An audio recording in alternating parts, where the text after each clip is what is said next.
Assalamualaikum everyone.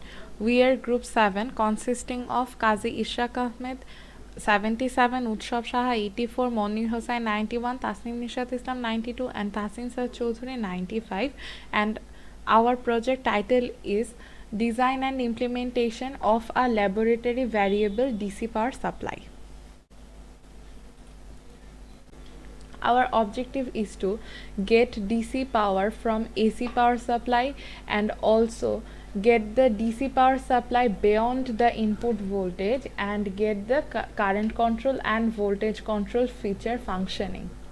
Now let's see the variable DC power supply in our laboratory existing device.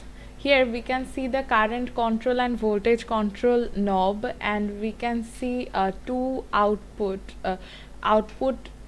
functioning here, and here is the power supply we get from.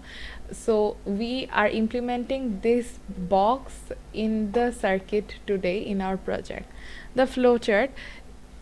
First we get the AC power supply to the step down transformer and then to the rectifier and filter, then we get it to the buck boost converter. After that it goes to a feedback loop and a PI controller. After that the current limiter functions and we finally get the Hello sir, I'm Ishraq, row 77. This is the total circuit diagram of our project. We used a AC step down transformer where high voltage AC is transferred into low voltage AC.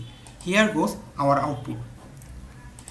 We can see in the full wave bridge rectifier, the secondary winding of the transformer is connected in one side of the rectifier and the other side is connected to the output load. In the positive half cycle, terminal A becomes positive while terminal B becomes negative. As a result, diode D1 and D3 becomes forward bias while diode D2 and D4 becomes reverse bias. In the negative half cycle, the vice versa occurs. So, diode D1 and D3 becomes reverse bias and diode D2 and D4 becomes forward bias. So, current flows in the negative direction. The capacitor in this rectifier smoothens the pulsating DC and reduces the ripples. Here is the output of the rectification circuit. Hello, I'm Tasin Saad, role 95. In our project, we used a buck boost converter. A buck boost converter is a DC to DC converter with an output voltage that can be higher or lower than the input voltage. The input voltage is directly connected to the inductor through a switch, in this case a MOSFET. When the input is on, it results in energy accumulating inside the inductor. In this stage, the capacitor supplies energy to the output load. While in the off stage, the inductor is connected to the output, so energy is transferred from the inductor to the output. Next is the controller block we used in our project.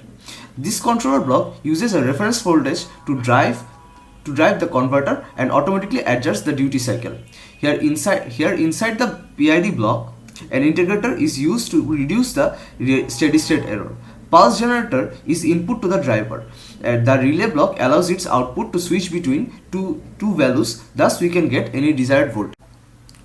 Assalamualaikum, I am Monir Hossain, ID 91. As we can see, this is a typical output voltage across any load. The output polarity is negative because we have used a buck boost converter. We could have used a zeta converter if we needed the positive output voltage. We can also see that our model needs a little time to settle. This is because we haven't implemented the derivative compensator in our controller. Let me now demonstrate a simulation of our project. Here is our Simulink model. There is only one knob to control the output voltage.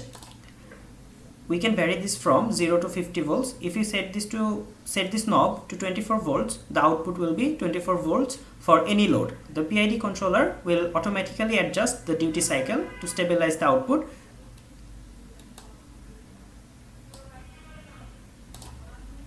This is the output. Thank you. My next partner will continue from here. The current limiting circuit, as the name implies, restricts the current from the regulated power source to a maximum quantity defined by the circuit, preventing serious damage to both the power supply and the circuit being powered. So, this is the circuit diagram of active current limiter. To actively limit the current, to the hold-up capacitor, it will put the hold-up capacitor in line with the decoupling capacitor, effectively filtering the low frequency current demand noise using this circuit and its dynamic resistance. We can change the hold-up capacitance for a setup amount of time we choose.